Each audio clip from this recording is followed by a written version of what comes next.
Welcome to Chappell's Sports Museum and Restaurant here in North Kansas City. I'm Matt Fulks. This is Phil Snowden, quarterback for Missouri in the late 50s.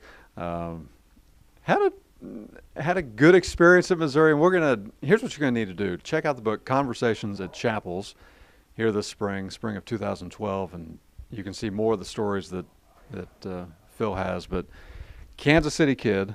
Right. When you think back to just your days in Missouri and being from this area, what are a couple things that stand out to you? Well, there's a lot of things, really. When you go back to my high school days right here at North Kansas City, and of course, Chappell's wasn't here at the time, but it's within throwing distance of where I went to high school. And we won the state championship my senior year, and I was fortunate enough to be it was the Nigro Award then, but it's the Simone Award now. And so then going to Mizzou was quite a step, and trying to choose the right school. But Don Farrow came into our house one morning and said, "Phil, I want to make this real simple. We want you at Missouri. There's three reasons. One, if you like this area and you're going to come back and get in business here, you won't make any better friends and won't open any more doors than you would if you go to Mizzou. Great. Number two, we got two senior quarterbacks, and you got a chance to play when you're a sophomore." And I'm thinking, that sounds pretty good, Coach. Finally, he said, now I don't know if you like the girls or not, but he said, we got the university girls, we've got Stevens College, and we've got Christian College, and the ratio of women to men is about 2-to-1 or better. And I'm thinking, yes.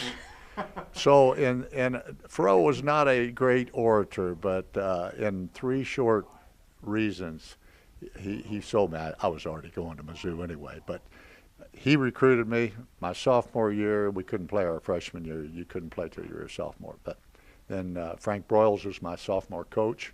Good man, new system, tough, put us through the drills. And he was only there 1 year and then went to Arkansas. Then Devine comes, and so you get recruited by Farrow, you play for Broyles, you then play for Dan Devine 2 years, and another new system, a new coaching staff. But Dan was a great guy and a good coach, and we started some real football at Missouri. Well, and you went to two bowl games? Actually, we went my senior year to the Orange Bowl. The following year, after I'd graduated and I was on the staff, they went to the Orange Bowl as well. Now, we lost to Georgia my senior year, but we played a pretty darn good game. In fact, we had more yardage than Georgia. And I'll leave you a little blurb on that game if you want to see some of the statistics. But Fran Tarkenton was our quarterback, and pretty good little guy. But it was a great, 75,000 down there on New Year's Day in Miami, and it was quite a treat to be, say that, hey, yeah, I played in quarterback in the Orange Bowl. So exactly. Yeah. Now, I asked Kevin McIntosh the same question, but as a Kansas City kid, you've been here through probably the Big 7, the Big 8, Right. Big 12, with Missouri leaving now. Just as not only a Mizzou guy, but as a Kansas City kid who's seen the rivalries and just the tradition over the years, your thoughts on Missouri going to the SEC? I was certainly disappointed. Would have liked to have seen us work something out, with the Big 12. But I know there are lots of issues, and I've had some conversations with trustees and the chancellor, and I realize it's not a very simple solution. For Kansas City, it doesn't look like a good thing.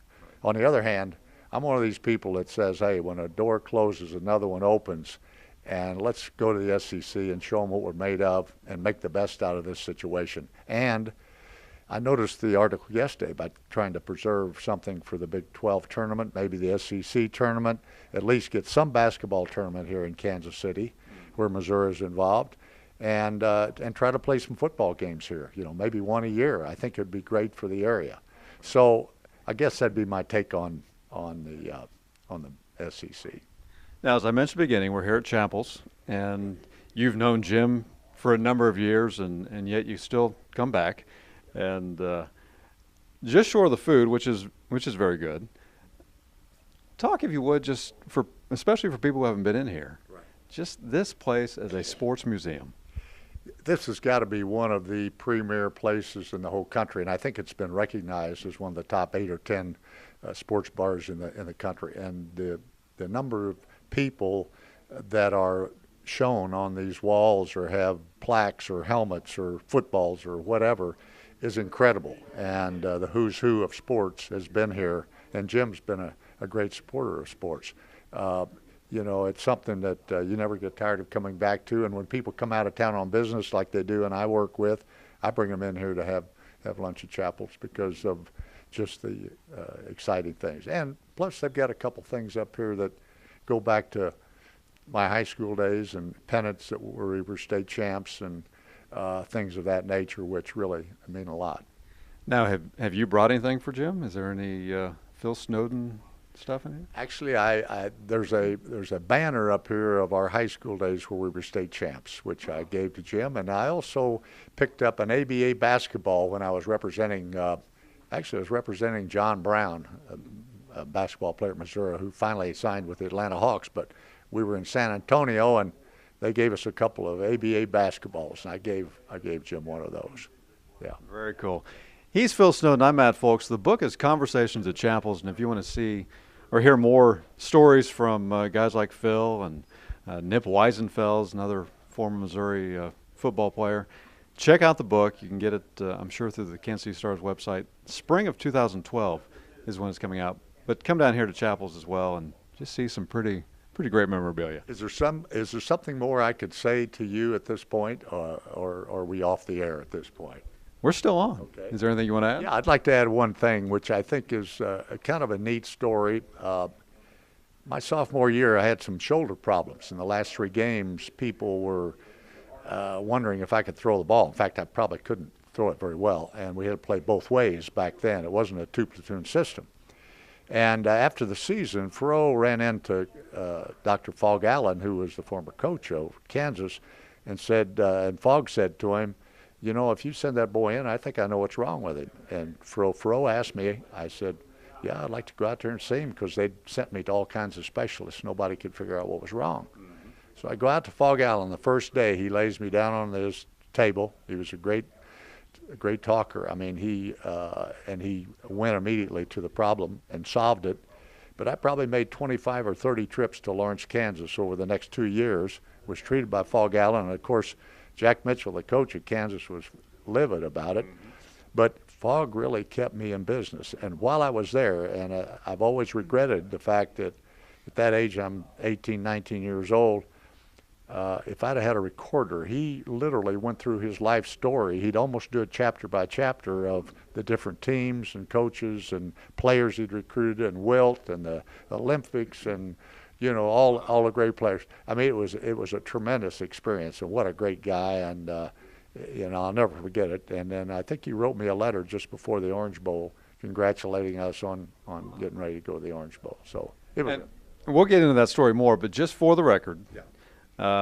Did your shoulder feel better? Did it heal up a little? Oh, no question. I mean, I don't have any problems. I have a little problem with my neck, but my ankles, hips, knees, shoulders are all in good shape. So a Kansas guy helped you out. Oh, he helped me out greatly. There you go. And again, if you want to catch more of that story, because we'll get into a little bit more of his Fogg Allen memories or stories, because again, the Mizzou guy going to KU in the late 50s would have been unheard of. So check out the book, Conversations at Chappell's. We appreciate you being here today. Thanks, Matt.